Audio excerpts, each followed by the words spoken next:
예. 우리는 이 성경 인물 중에서 아주 위대한 다윗에 대해서 살펴보고 있습니다. 위대한 다윗, 신앙의 그런 족적을 남긴 다윗, 그 다윗이 위기를 맞이했습니다. 그러니까 다윗도 위기를 맞이하는데 하물며 우리일까 보냐. 우리는 위기의 연속인 삶을 살아가고 있습니다. 다윗이 인생 최대의 그런 위기를 맞이했습니다.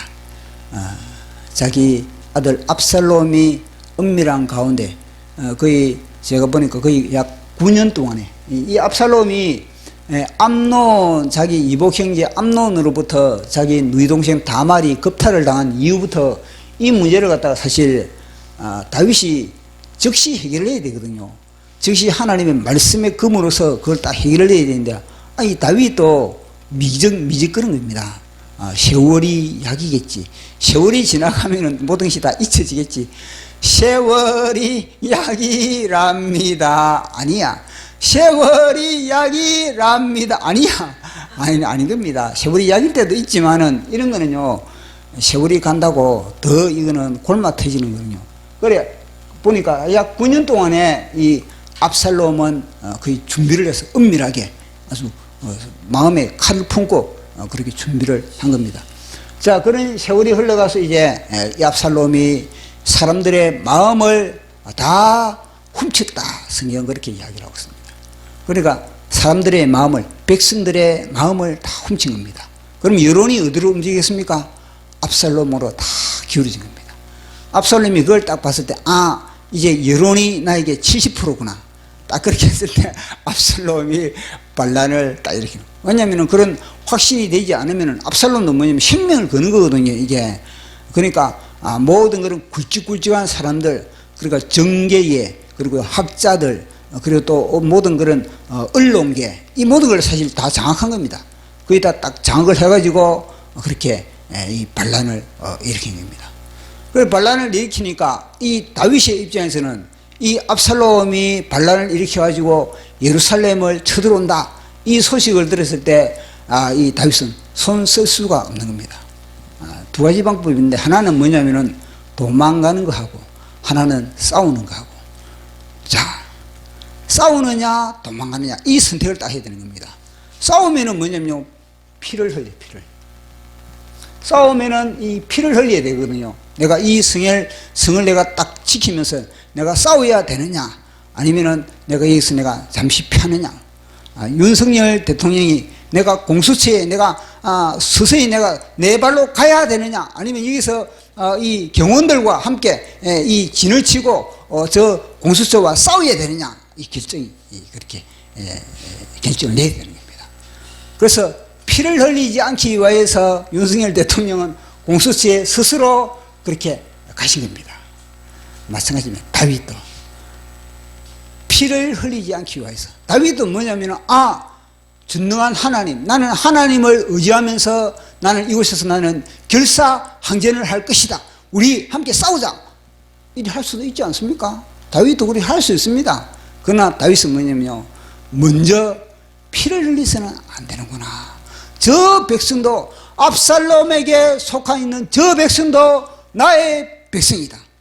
경찰도 나의 백성이고 공수처도 나의 백성이고, 공수처나 경찰이나 다 뭐냐면요, 대한민국의 헌법 하에서 모든 것이 다 통치되어야 된다, 이런 의식을 가지고 있으니까 윤석열 대통령이 스스로 내 발로 나는 공수처에 가겠다, 이거 아니겠습니까?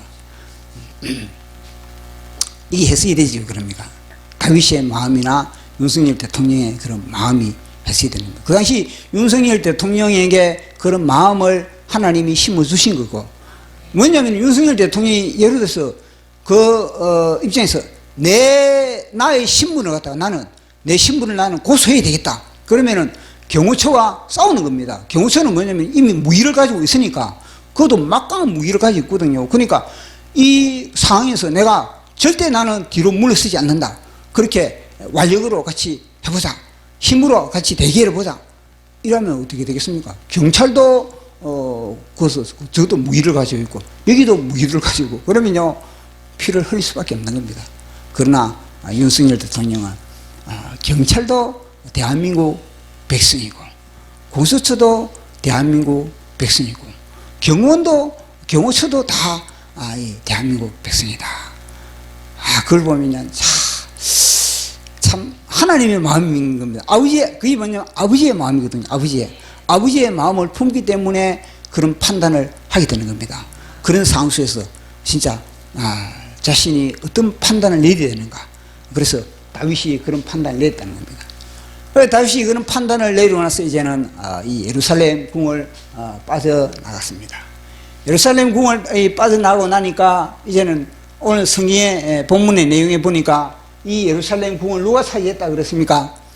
압살롬이 예루살렘 궁을 차지해버린 겁니다. 압살롬이 군사를 이끌고 예루살렘 궁을 차지했고 또 성경에는 주목하는 게 뭐냐면요 아히도벨인 겁니다. 아히도벨이 또 이 궁에 들어왔다는 것을 다 강조를 하고 있는 겁니다. 아히도벨이 그 궁에 들어왔다 그것을 강조하거든요. 왜 성경은 아히도벨이 이 압살롬과 함께 이 궁에 들어온 걸 갖다가 그렇게 강조를 할까요? 그것은 압살롬은 바둑이 8급밖에 안 됩니다. 압살롬은 아무리 자기가 바둑을 잘 떠도 겨우 8급에 불과하거든요. 그러나 아히도벨은 바둑이 9단입니다. 어떻게 되겠습니까? 바둑의 9단이 예루살렘 성을 점령을 했다는 겁니다. 이거는요, 바둑의 8급은 100명, 1000명이 있어도 뭐냐면요, 바둑의 단수를 딱 잡으면은, 바둑에 한 7단, 8단 되면요, 그 사람들은 수천 명이 있어도 뭐냐면요, 8단 한 사람인데 안 되는 겁니다. 그런데 다윗의 수준과 압살롬의 수준은 이거는요, 게임이 안 되는 겁니다. 압살롬은 다윗에 비하여서 수가 이거는 바둑 8급에 불과하거든요. 그럼 다윗은 바둑이 한 거의 8단 정도 되는 8단. 다윗은 8단, 9단이 되는 거거든요. 다윗은 거의 비등한 정도로 비슷할 정도로 바둑 수준이 높은 사람이 누구냐? 아히도벨. 근데 이 아히도벨은 바둑 8단, 9단 되다 보니까 이 아히도벨이 그 성을 깨차는 순간 뭐냐면 이거는 아주 치열한 사람으로서는 이 문제를 그들의 그런 반역을 해결해 나갈 수가 없다는 겁니다. 이거는 절대적으로 이거는 다윗의 입장에서도 뭐냐 이거는 하나님의 개입이 없으면 이건 안 되는 겁니다. 단순히 압살롬이 이 반란을 일으킨 자체 아히도벨이 없는 가운데서는요 바둑 8급 이 9급짜리는 이거는 사실 시간만 가면 자동적으로 해결될 수 있는 그런 문제거든요. 근데 아히도벨이 딱 개입된 이후부터는요 다윗은요 이거는 와 큰일 났구나.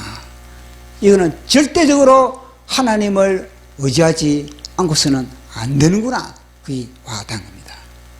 자 보십시오. 아히도벨이 그 예루살렘 성을 깨쳤다.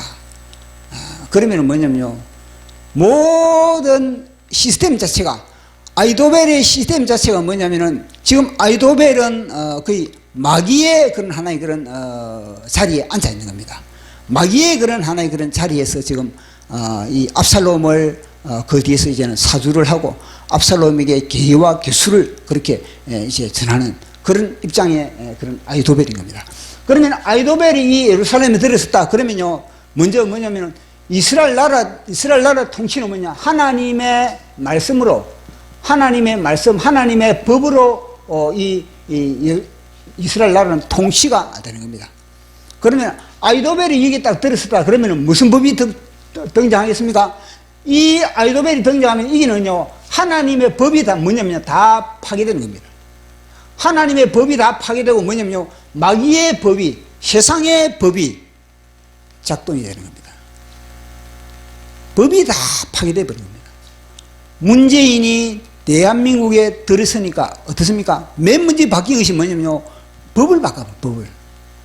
그게 엄청난 파워가 뭐냐면 법싸움. 성경은 뭐냐면요 하나님의 말씀의 법싸움이거든요. 말씀의 법. 마찬가지로 한 나라의 모든 시스템도 법싸움. 그러니까 국회가 그게 중요한 국회에서 법을 만들지 않습니까? 그러니까 영적으로 이 국회를 장악하느냐 아니면은 국회를 갖다가 장악하지 못하느냐, 여기에 따라서 그 대한민국이 그 나라의 모든 시스템이 다 바뀌어버린 겁니다. 이거는 마귀는 잘 알고 있는데 누가 모르느냐? 교회가 교회가 이걸 모르고 있다는, 교회가 그물 안에 갇혀가지고 우물 안에 깨우린 겁니다. 교회는 우물 안에 깨우리 자기들끼리만 뭐냐면요, 다 묻고 놀고 자기들끼리만 그렇게 교제를 나누고 이런 게 뭐냐면요, 지금 교회인 겁니다. 대한민국 교회인 겁니다. 그러니까 아직까지 이 대한민국의 교회들이 이 대한민국의 법이 얼마나 중요하고 이 국회가 얼마나 중요하고 정치가 얼마나 중요하고 이걸 갖다가 모르고 있다는 겁니다. 지금 정광훈 목사님이 그렇게 깨우도 지금 겨우 깨어나고 있는 그런 상태 그러거든요. 정광훈 목사님 몇십 년을 깨웠습니까? 그렇게 깨웠음에도 불구하고 거의 다 나라가 망조가 되니까 이제 부수시시 교회가 최고 늦게 일어나는, 최고 늦게. 젊은 2030보다 더 늦게 깨어나는 것이 뭐냐? 교회라는, 교회. 목회자들 특히. 목회자들이, 이놈이 목회자를 딱 장해버린 겁니다. 머리를. 이놈이 머리를 딱 장해버리면, 한 단체의 머리를 딱 장해버리면 그 머리가 모든 것을 다 주장하지 않습니까?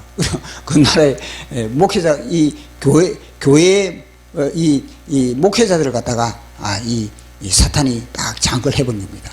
정치인은 관여하지 마라, 이런 식으로.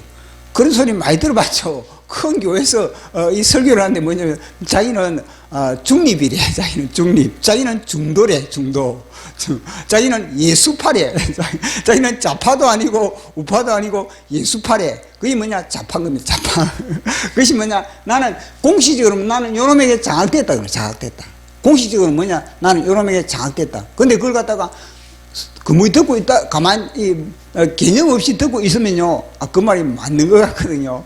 그러나 공식적으로 뭐냐, 자기는 나는 이놈에게 장악됐다, 그 말을 하는, 나는 예수파다 사는 그 자체가 속이고 있는 거죠. 아니 예수님이 진짜 예수님이 그런 사상과 그런 개념을 가지고 있습니까? 우리 예수님은요 적극적으로 정치에 개입하고 있습니다.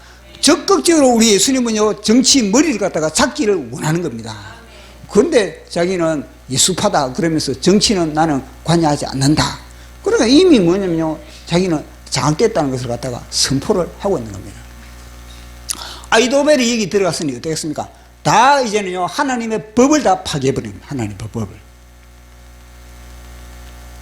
그래서 아이도벨이 들어갔다. 아이도벨이 예루살렘 성을 탈환했다. 그러면요 그 이스라엘의 나라의 모든 시스템 자체가 이제는요 다 변화되구나.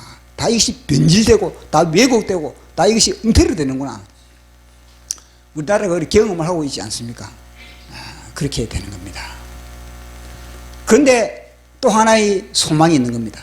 그 현장에 누가 있느냐?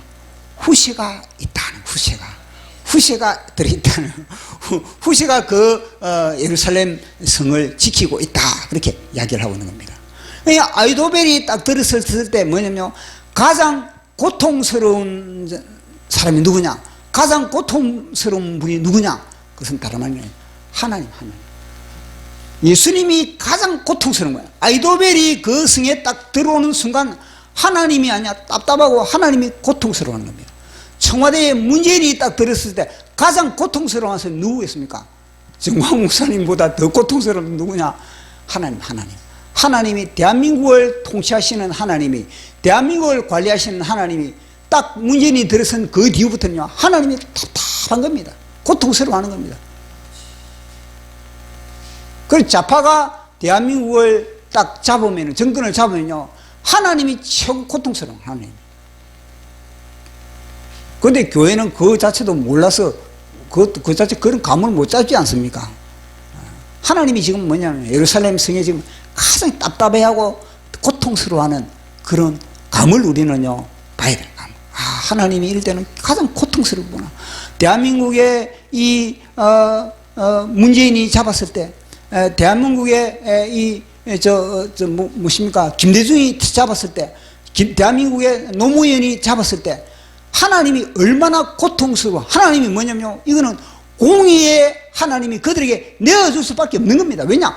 대한민국 교회가 제대로 지키지 못하니까, 대한민국을 지키지 못하니까, 대한민국을 파수하지 못하니까 공의의 하나님은 내줄 수밖에 없는 그런 입장인 겁니다. 그러니 그놈들이 그렇게 정치에 들어오니까, 머리가 되니까 하나님의 입장에서는요, 얼마나 답답하고 고통스러워했겠습니까? 그 고통스러움의 표현이 누굴 통해서 표현됐는가? 정광훈 목사님을 통해서.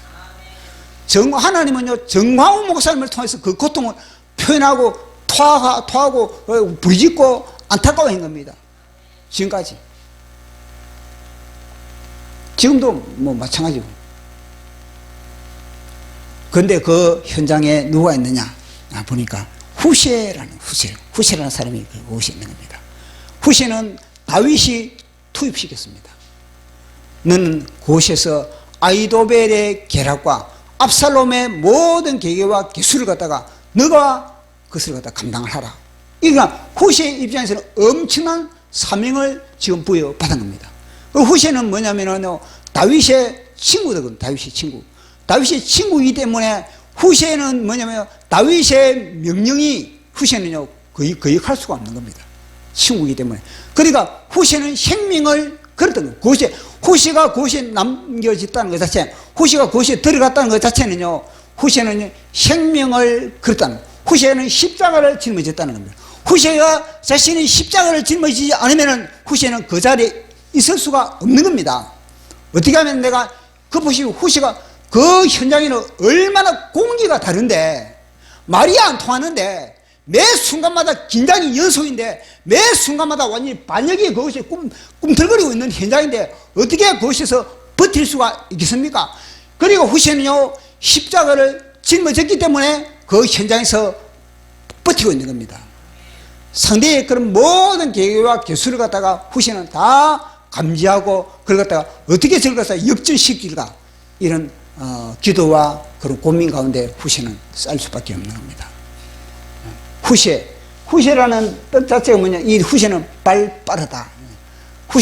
발 빠르다, 이 뜻이 후세거든요. 그리고 또 하나님의 친구, 이런 의미가 후세 속에 후세라는 단어 속에 담겨 있는 겁니다. 근데 딱 먼저 이 압살롬이 딱 오자마자 보니까 후세가 다윗과 함께 하지 않는 것에 대해서 이 압살롬의 입장에서는요, 이해가 안 가는 거예요. 이해가. 너는 다윗의 친구가 아니냐? 내가 알기로는 너는 다윗과 한 몸인데 어떻게 너가 여기에 머물러 있느냐? 요거거든요. 그러니까 압살롬의 입장에서는 이해가 안 가는 겁니다. 아니, 이 자리가 어떤 자리인데 너가 여기 왔느냐? 그러니까 뭐냐면요, 다윗은 이 압살롬이 혀를 찔른 겁니다. 도저히 이해하지 못하는 그런 사건이 지금 이 압살롬 앞에 펼쳐지고 있거든요. 그러니까 하나님이 볼 때, 압살롬이 볼 때는, 아니, 너는 지금 뭐냐, 다윗과 함께 가야 할 몸인데, 분명히 뭐냐, 한 몸인데 여기 남아있다는 것 자체가 압살롬은요, 도저히 이해가 안 가는 겁니다. 어떻게 너가 이 남아있느냐? 너가 이 남아있는 것 자체가 너가 지금 너의 친구 다윗을 대우하는 편이냐? 이게 뭐 다윗을 대우하는 거냐? 왜 너는 가지 않느냐? 이렇게 책망을 하는 겁니다. 한편으로 비웃고, 한편 조롱삼아, 왜 친구라면서 왜 안 가느냐? 이런 식으로 후세를 그렇게 조롱하고 후세를 그렇게 비웃는 그런 압살롬의 모습을 보게 되는 겁니다. 그럴 때 우리 같으면 어떻게 됐을까? 여기에 진짜 중요한 메시지가 담겨 있습니다. 보통 보면은 거짓말 하지 마라, 그런 말을 많이 합니다. 특히 교회에서는 거짓말하면 안 된다, 그런 말을 많이 하는 겁니다. 맞습니다. 하나님 거짓말 하는 거 싫어하니까 거짓말 하지 마라 하는 겁니다. 근데 오늘 후시에 보면요, 거짓말 백단입니다. 거짓말 백단은, 아니, 압살롬을 갖다가, 압살롬의 그 모든 이 작전을 갖다가 완전히 무력화시키기 위해서, 압살롬을 갖다가 속이기 위해서는 후시가 어떻게 되어야 되겠습니까? 거짓말을 해야 되는 거짓말. 근데 거짓말 하는데 거짓말 그게 뭐냐면 의도가 중요하거든요. 그 거짓말이 나를 위한 거짓말이냐 아니면 하나님의 나를 위한 거짓말이냐 대한민국 교회를 위한 거짓말이냐 여기에 따라 아니십니까? 거짓말 자체에 대해서 하나님이 허용을 하느냐 아니면 하나님이 허용을 하지 않느냐 거기에 달려 있다는 겁니다. 그래서 정광훈 목사님 이해를 하라는 겁니다. 정광훈 목사님을 이해 못하고 거짓말 미래적 현실 그 거짓말 뻥튀기다 다 그건 뭐냐면 이 성경을 이리 후세를 모르기 때문에 후세를 통해서 하나님이 역사 펼치는 걸 갖다가 모르기 때문에 그걸 갖다가 이해를 못하는 겁니다. 그러니까 거짓말 보십시오. 이게 하나님의 나라를 위한 거짓말은 이게 아주 번데처럼 해야 돼. 번데처럼 후세처럼 해야 된다니까요. 후세처럼 압살롬을 속이기 위해서는요 이 뭐냐면 나는 거짓말하지 않아 거짓말해서는 안 된다. 그래가지고 나는 하나님이 거짓말을 싫어한다 이러면서 후시가 만약에 그 순간에 나는 다윗이 나를 보냈다 완전히 참말을 해버렸다 바른 말 해버렸다 어떻게 했습니까? 여봐라 저 후시의 목을 당장 치라 이래 버리지. 그러면 모든 다윗의 그런 모든 전략이 다 숲으로 돌아가는 겁니다. 그러면은 하나님의 나라를 위해서 거짓말을 해야 되겠습니까? 하지 말아야 되겠습니까? 하나님의 분명히 뭐냐면 이 본문은 이 후식한 거짓말에 대해서 사람들이 제대로 언급을 안 하고 다 거기서 슬쩍 넘어갈 수 있는 겁니다. 그러나 이건요 후시가 지금 거짓말을 하지 않으면요 지금 이스라엘 나라가 절단나는 그런 상황인 겁니다. 그러면 거짓말을 해야 되는 겁니다. 거짓말. 그것은 뭐냐 하나님의 나라를 위하여서 대한민국 교회를 위하여서 복음 통일을 위하여서 백투 예루살렘을 위해서는요 이런 거짓말을 갖다가 해야 되는 겁니다. 이 유튜브에 나가면 나중에 어떻게 될까 모르겠는데 좌우가 성경에 지금 후시가 지금 거짓말을 능숙하게 지금 압살롬의 그 마음을 갖다 압살롬이 의심이 100이라고 압살롬 속에 지금 의심이 안 있습니까? 100이 들어가 서 있는 겁니다. 이놈 후시 이놈의 새끼 이 왜 안 나갔지 이러시고 딱 100이 들어있는 겁니다. 이 100을 갖다가 이 의심의 영을 갖다가 다 물리치려면 후시는요 이거 갖다가 거짓말을 해야 되는 겁니다. 뭐냐? 여호와의 이름을 빌려오는 겁니다. 여호와께서 그리고 이스라엘 백성께서 선택한 분이 압살롬 당신이다. 완전히 이 압살롬이 전혀 의심하지 못하게 여호와 하나님의 이름으로 뭐냐면 후시가 지금 하고 있다는 거예요. 이거 보십시오. 얼마나 이게 중요한지. 자, 우리 같이 한번 읽어보도록 하겠습니다.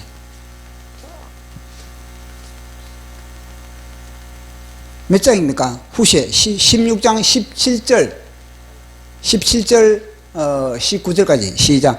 압살롬이 후시에게 이르되 이것이 내가 친구를 후대하는 것이냐 내가 어찌하여 내 친구와 함께 가지 아니하였느냐 하니 후시가 압살롬에게 이르되 그러지 아니하나이다. 내가 여호와와 이 백성 모든 이스라엘의 택한 자에게 속하여 그와 함께 있을 것이니이다. 또 내가 이제 누구를 섬기리까? 그의 아들이 아니니까 내가 전에 왕의 아버지를 섬긴 것 같이 왕을 섬기리이다 하니라. 아멘. 이 정도로 뻔질나게 번데처럼 거짓말을 해야 된다니까요. 여호와 하나님이 택하고 여호와 하나님이 선택한 당신, 그러니까 이스라엘 백성도 택한 당신, 내가 당신을 섬기면서 나는 지극히 당연하다. 왜냐? 하나님이 여호와께서 당신을 택하고 이건 뭐냐면 다윗을 버렸다는 거예요. 다윗을 버리고 여호와 하나님이 당신을 택했으니까 나도 당연히 나도 당연히 당신을 택한다. 그러니까 이 의심으로 가득 차 있는 압살롬이 그 순간에 눈 녹듯이 의심이 싹 빠져나간다. 후시, 그래 맞아. 아이도벨도 나에게 돌아왔는데 후시 너가 이 돌아오는 거 당연하지. 전혀 이부터는요 후시에 대해서 의심을 하지 않기 때문에 이렇게 뭐냐면 상대방을 갖다가 이 주사파를 갖다가 만약에 이 주사파를 그 속에 우리를 의심한다 그러면 그걸 갖다가 의심을 딱 빼내려면 그에게 맞는 그런 혀를 그렇게 해야 되는 겁니다. 네. 그러니까 난 일체 나는 거짓말 해서는 안 된다. 이건 말도 안 되는 겁니다. 그러니까 그때는 하나님의 나라를 위해서 그렇게 거짓말을 해도 괜찮다. 상대를 하나님의 나라 확장이라든지 하나님의 나라를 굳게 세우기 위해서는 이럴 때는 이 거짓말을 해야만이 그때 이 압살롬이 그걸 갖다가 의심을 이제는 누구들일 수 있다. 이걸 갖다가 우리에게 보여주고 있는 겁니다. 그리고 그 뒤부터는 이제는 후세가 제작이 펼칠 수가 있는 거거든요. 만약에 끊임없이 압살롬이 의심을 갖다가 후세를 향해서 늘 의심을 하고 늘 뭐냐면 사람을 붙여놓고 경계를 하고 이러면 후세가 어떻게 작전을 펼칠 수가 있겠습니까? 그러니까 후세는요 여호와의 이름을 들어가지고 완전히 압살롬에게 이제는 전혀 의심하지 못하게 만드는 겁니다. 그래서 성경에 우리가 보면은 거짓말 하지 마라. 그거는 맞지만은 뭐냐, 나 자신을 위해서 하나님 나라가 아닌 나 자신 내 개인의 유익을 위해서 이렇게 한다는 것 자체는 그거는 사실 마귀의 편에 속해 있는 겁니다. 그러나 이거는 하나님의 나라를 위해서는 하나님의 뜻을 펼치기 위해서는 그 순간 그렇게 함으로 인해서 거짓말 함으로 인해서 그것이 결국은 하나님의 뜻을 펼쳐나가는 거거든요. 자, 그렇게 했을 때 이 압살롬이 이제는요 아히도벨에게 야 그러면은 아히도벨아 너 계략을 한번 펼쳐봐라. 어떻게 하면은 지금 이 상황 속에서 지금 이 나라를 갖다가 완전히 나라를 갖다가 이 지금 다윗을 갖다가 완전히 이 무력화시키고 내가 이 통치할 수 있는지 너 한번 계략을 한번 내봐라. 딱 이렇게 하니까 아히도벨이 계략을 펼치는데 아히도벨이 딱 하는 계략이 첫 번째 무엇입니까? 제가 맨 처음에 하는 말이 무엇이었습니까? 아히도벨이 예루살렘 성에 들어옴으로 말미암아 하나님의 법이 하나님의 말씀이 하나님의 법이 이것이 다 파괴가 되어버린 겁니다. 아히도벨이 그 계략을 지금 베풀고 있는 겁니다. 이 계략은 뭐냐면 하나님의 법 10계명을 모든 것들 다 뭐냐면 다 무너뜨리는 겁니다. 그러니까 하나님의 이스라엘의 하나님의 나라를 갖다가 다 파괴하는 그런 하나의 그런 조치를 취하고 있는 것이 바로 아히도벨인 겁니다. 아히도벨의 계략을 한번 보도록 하겠습니다. 사무엘하 16장 20절에서 23절 시작. 압살롬이 아히도벨에게 이르되 너는 어떻게 행할 계략을 우리에게 가르치라 하니 아히도벨이 압살롬에게 이르되 왕의 아버지가 남겨두어 왕궁을 지키게 한 후원들과 더불어 동침하소서. 그리하면 왕께서 왕의 아버지가 미워하는 바 됨을 온 이스라엘이 들으리니 왕과 함께 있는 모든 사람의 힘이 더욱 강하여지리라 하니라. 이에 사람들이 압살롬을 위하여 옥상에 장막을 치니 압살롬이 온 이스라엘 무리의 눈앞에서 그 아버지 후궁들과 더불어 동침하니라. 그때 아히도벨이 베푸는 계략은 사람이 하나님께 물어서 받는 말씀과 것이라. 아히도벨의 모든 계략은 다윗에게나 압살롬에게나 그와 같이 여겨졌더라. 아멘. 그 시대는 뭐냐면은 다윗이 남기는 그 후군들과 함께 동침하는 것 자체를 이걸 단순히 뭐 음란으로 인해서 그게 아니고 이거는 뭐냐면은 하나의 그런 정치적인 하나의 그런 의도로 그렇게 하는 겁니다. 정치적인 의도. 이제는 다윗에서부터 이제는 압살롬에게로 이제는 내가 정권을 갖다가 내가 완전히 공식적으로 공식화하는 하나의 그런 절차가 바로 그 후군들을 갖다가 자기의 소유로 삼는 것이 바로 이런 것입니다. 그리고 이런 계략을 갖다가 펼치는 것 자체는 뭐냐면요, 이미 하나님의 계명을 갖다가 하나님의 계명을 철저하게 완전히 무력화시키는 그런 하나의 계략을 지금 아히도벨이 그렇게 구사를 하고 있는 겁니다. 이게 마찬가지거든요.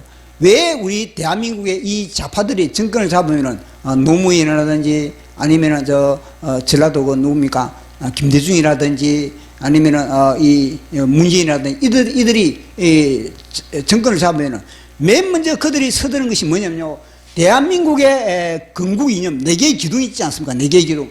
이 4개의 기둥을 갖다가 다 무너뜨린 것이 뭐냐면 그들의 목표인 겁니다. 사단은 그걸 알고 있는 겁니다. 이승만 대통령이 세운 이 4개의 기둥, 초점이 거기에 있습니다. 초점이 거기에 있기 때문에 이승만 대통령이 세운 4개의 기둥이나 북한에는 김일성이가 세운 그런 기둥이나 이게 뭐냐 정반대거든요. 그러니까 4개의 이 기둥을 무너뜨리지 않고서는요, 이 북한의 그런 모든 정책을 갖다가 이 땅에 펼쳐나갈 수가 없는 겁니다. 그래서 뭐냐면요, 자유를 갖다가 다, 자유민주주의를 갖다가 다 파괴하는 겁니다. 그것도 결국 뭐냐면 시장경제, 이 민주주의, 이들이 정권을 잡으면 하는 게 뭘 주장하면 또 그들이 주장하는 뭐냐면요, 이거는 뭐 자기들이 주장하는 개혁. 개혁사고 또 뭐 혁신사고 또 진보 이런 거거든요. 사실 우리는 뭐냐 전통이죠. 전통. 우리가 지켜나가야 할 전통.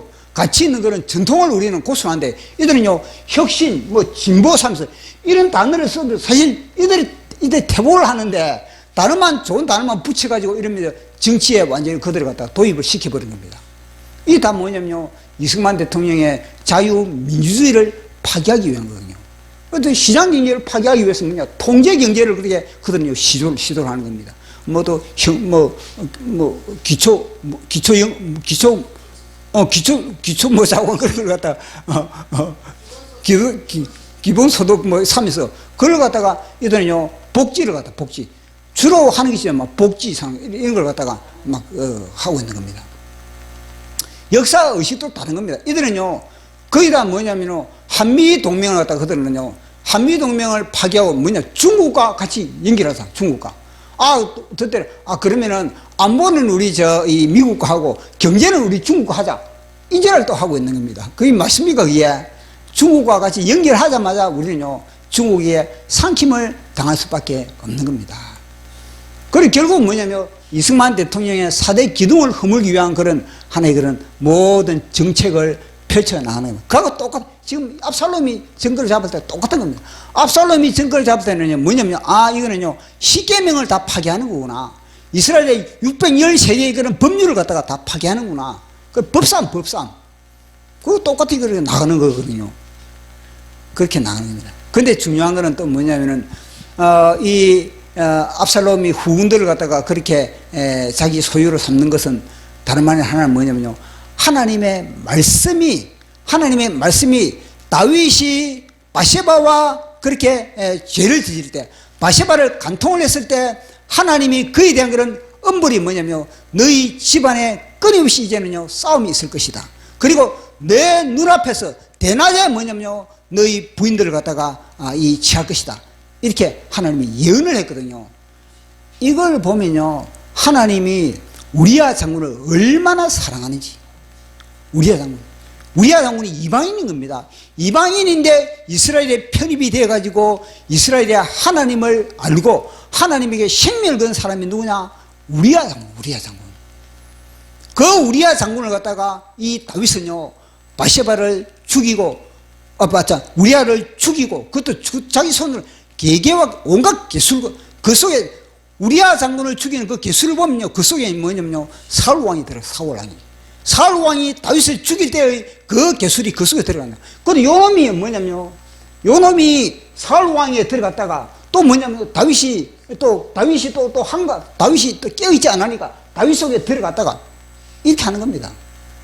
그 다윗 속에 들어가가지고 결국은요 우리야 장군을 계계와 계술로 자기 손으로 안 죽이고 완전히 저 암몬의 그런 적군을 통해서 그렇게 죽게 만든. 그걸 갖다가 하나님은 다 쳐다보고 있는 게 이놈의 새끼 다윗 이놈의 새끼 내가 그렇게 너에게 내가 은혜를 베풀고 내가 너에게 모든 다 공급했는데 너 이놈의 새끼.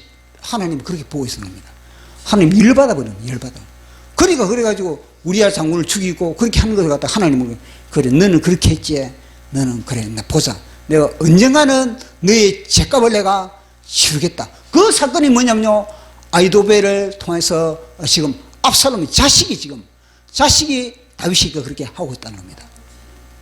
이게 뭐냐 죄에 대해서 얼마나 이거는요 공의의 하나님은 죄를 갖다가 쉽게 넘어갈 수는 없다는 겁니다. 왜냐 이 공의 하나님이 그렇게 죄를 갖다 눈 감아주고 무조건 이래버리면 요놈이 끊임없는 그런 참소를 하기 때문에 그러니까 공의의 하나님이 다윗의 죄값을 갖다가 처리하기 위한 하나의 방법도 여기에 들어있다는 겁니다. 그래서 우리가 이것을 볼 때는 우리가 하나님을 우리가 믿음에 있어서 딱 두 가지이지 않습니까? 하나는 사랑의 하나님. 하나는 뭐냐? 공의의 하나님. 그런데 사람들은 뭐냐면요 공의의 하나님을 갖다가 잊어먹을 때가 너무나 많은 겁니다. 이 공의의 하나님은 철저하게 우리가 인식을 해야 되는 겁니다. 그래야만 우리가 아니십니까? 죄를 멀리하고 되도록이면 아니십니까? 죄를 안 지려고 죄와 싸우지. 이거는 사랑의 하나님만 강조를 하다 보면요 죄를 갖다가 쉽게 지어요. 죄를 마음대로 말해버리고 그렇기 때문에 우리는요 이 공의의 하나님과 사랑의 하나님과 갖다가 균형 있게 균형 있게 우리가 다 인식을 했을 때 비로소 우리는 하나님의 마음에 합한 그런 신앙을 유지할 수가 있고, 요놈에게 안 당할 수가 있어요. 요놈은 뭐냐면요, 딱 치우치게 만들어버려요. 치우치게. 한쪽으로 치우치게 만들어가지고 우리를 갖다가 온전히 하나님의 형상으로 우리를 갖다가 우리 하나님 형상으로 빚어지는 것을 방해하는 것이 바로 요놈이 다 치우치게 만들어버리는 겁니다. 보십시오. 사랑의 하나님. 우리가 잘 알고 있는 엘리 제사장 이 사람도 왜 자기 아들이 그렇게 개판 5분 전으로 그렇게 막 예배당에 그 예물을 갖다 독질해가지고, 그리고 또 예배를 수종드는 그 여인들과 간음을 하고 그렇게 그걸 갖다가 왜 엘리 제사장이 그걸 갖다가 하나님의 말씀으로서 그렇게 처리하지 못했습니까? 그것은 뭐냐면요, 공의의 하나님에 대해서 엘리 제사장이 무장이 안 돼 있는 겁니다. 공의의 하나님에 대해서 엘리 제사장이 무장이 되어 있다면요, 자기 아들이 만약에 그런 짓을 하면요, 하나님의 말씀의 검으로서, 말씀의 법으로서 자기 아들을 그렇게 다스렸다면은 자기 아들은요, 그렇게 폐인이 되지 않았을 겁니다. 그러나 엘리 제사장은 사랑의 하나님만 알다 보니까 이 함부로 안 했습니까? 자기 아들을 갖다가 이거 뭐냐면요, 매를 못 대는 겁니다. 결국 이 공의 하나님, 사랑의 하나님으로 말미암아 이 실수가 했던 게 다윗도 제가 처음에 이야기했지 않습니까? 아니, 암논이 다말을 갖다가 겁탈을 하면은 다윗은요, 그 순간에 말씀의 겁으로 않습니까? 암논을 갖다가 그렇게 처리를 해야 되는 겁니다. 처리를 했더라면은 압살롬에게까지 이렇게 지금 뭐냐, 사건이 비화되지 않거든요. 근데 다윗이 그걸 아니까 미적했다는 겁니다. 그 미적거리니까 압살롬의 입장에서 뭐냐면 그 속에 요놈이 파고드는 겁니다. 요놈이 파고들어가지고, 야, 너희 아버지 봐라. 아버지가 너 뭐냐? 압살롬 필이다. 압살롬만 참 암논이다. 암논만 너 감싸고 있다. 그게 미움의식을 갖게 되는 거예요. 그 미움의식이 더 누룩처럼 번져가는 겁니다. 그래 결국은요, 압살롬이 자기 아버지를 갖다가 미워하고, 아버지를 갖다가 내 여동생을 갖다가 겁탈하는 저 암논을 갖다가 봐주고, 이런 식으로 막 이 압살롬이 그 속에 적지심을 갖게 되는 겁니다. 이게 뭐냐? 공의의 하나님으로 이 다윗이 처리를 하지 못했기 때문에 이런 사건이 벌어지는 거거든요. 그래도 이 사랑의 하나님, 이 뭐냐, 바리새인들이 이거 잘하는, 사랑의 하나님, 이 바리새인들이 뭐냐면요, 이 오직 율법, 요것만 다 따지다 보니까 결국은 어떻겠습니까? 간음하는 현장에 그 여인을 향해서 그 뭐냐면요, 정지하는 겁니다. 그는요, 공의의 하나님으로 접근할 것이 아니라 그 간음한 현장에 그 여인은요, 사랑의 하나님으로 접근해야 되거든요. 그런데 우리 예수님이 무엇인가, 이 바리새인들 그들에 향해서, 야, 너희들은 공의의 하나님, 그렇게 공의를 강조하는데 나는 사랑의 하나님이다. 이걸 갖다가 내세운 것이 뭐냐? 너희들 지혜 없는 자가 먼저 돌치라. 그러니까 이 사람들이 어땠습니까? 다 뭐냐면 자기들이 다 뭐냐면 세컨드가 다 하나씩 다 있는 겁니다. 다 짝이 다 하나 있는 겁니다. 엄밀하게 짝이 다 있는데 보니까 예수님이 너희들에게 지혜 없는 자가 돌치라. 그러니까 다 뭐냐면요, 그들이라면요, 다 짱돌을 다 떨이고 다 뒷걸음질 다 치고 있는 겁니다. 사랑의 하나님과 공의의 하나님이 균형을 잃어버린 겁니다.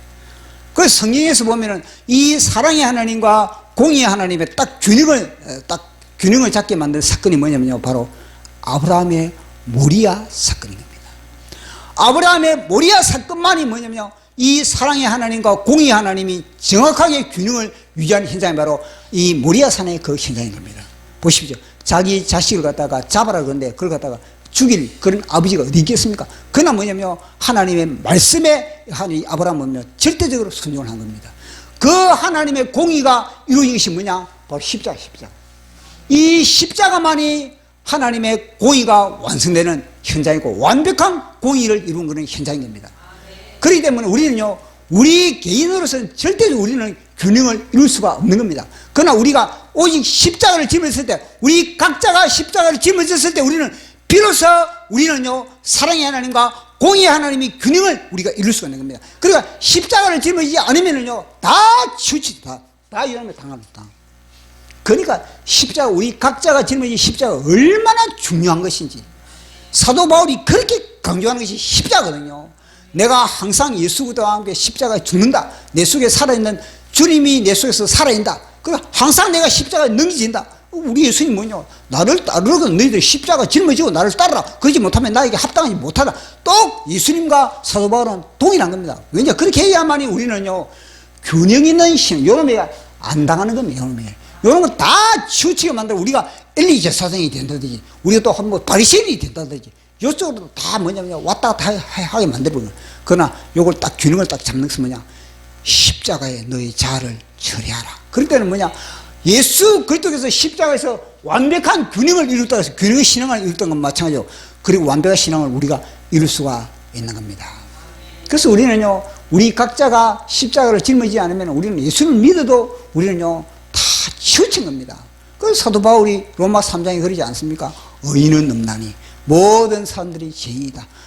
자로도 치우치고 우로도 치우치고 다 그렇지만 그러나 십자가 오직 예수 그리스도 안에 있는 자에는 결코 정죄함이 없나니 이는 예수 그리스도 안에 있는 성령의 생명의 법이 죄와 사망의 법에서 우리를 자유케 했다. 우리를 갖다가 균형 있는 예수 그리스도와 한 몸이 되게 했다.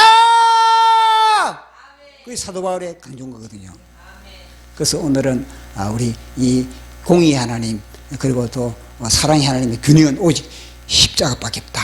십자가. 이거는 천하에 이거는 성경에 창세기부터 계시록 이걸 할 수 있는 것은 오직 십자가가 답이다. 그 십자가가 그만큼 중요하다는 것을 우리에게 이야기해 주는 겁니다. 오늘은 제가 시를 하나 소개시켜 주는데 무슨 시냐면요.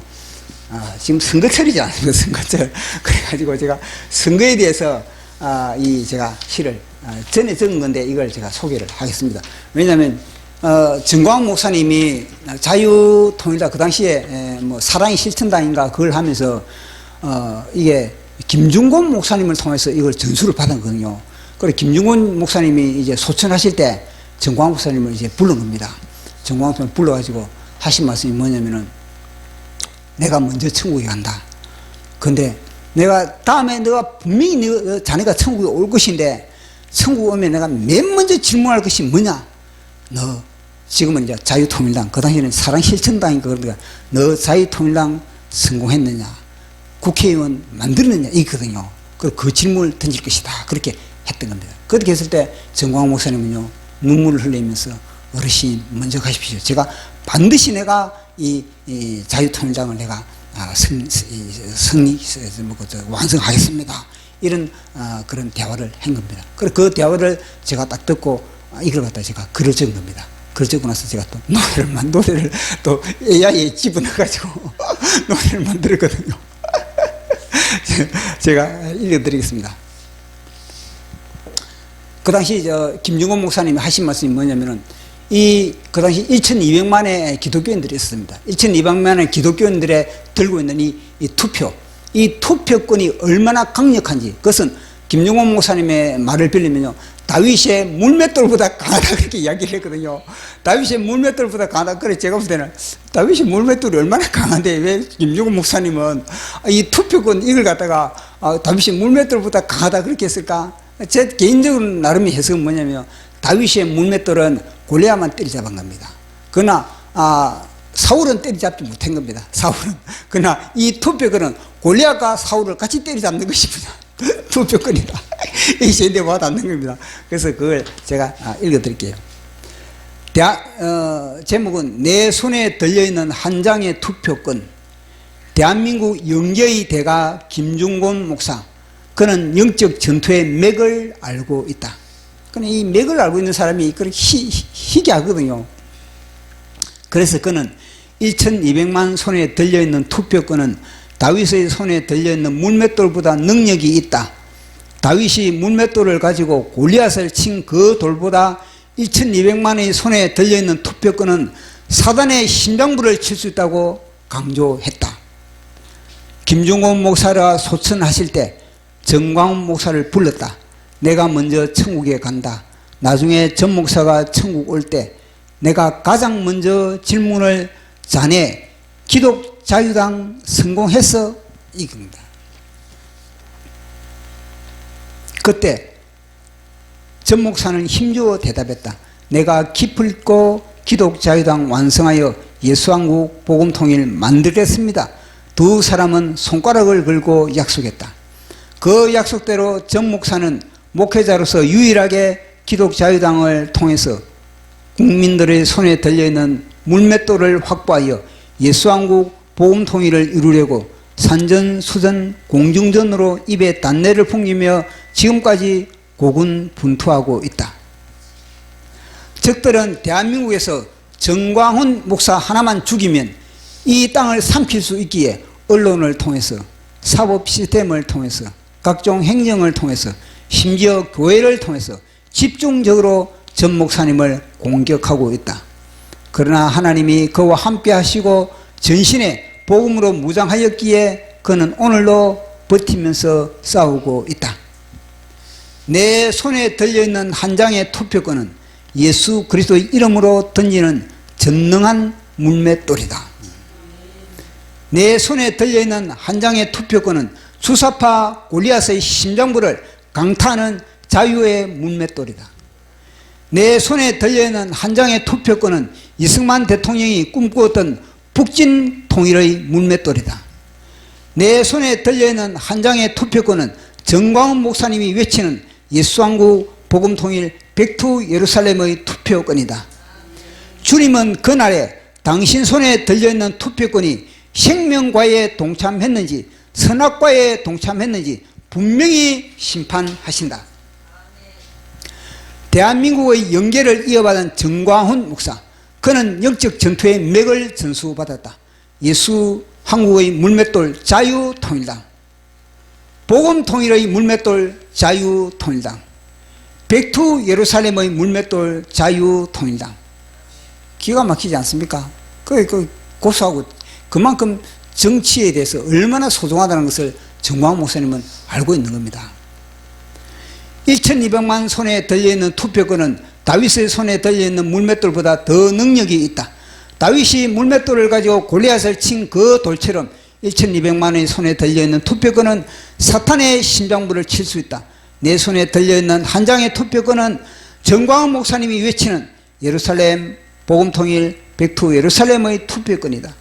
주님은 그날에 당신 손에 들려있는 투표권이 생명과에 동참했는지 선악과에 동참했는지 분명히 심판하신다.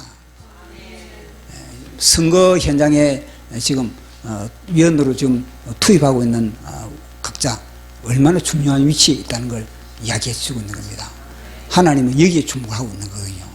하나님은 지금 구로구에 지금 이 선거에 하나님은 불꽃 같은 눈동자로 쳐다보면서 지금 다 캐치를 하고 있는 겁니다. 자, 우리 이제 찬양하고 기도하는 시간 갖도록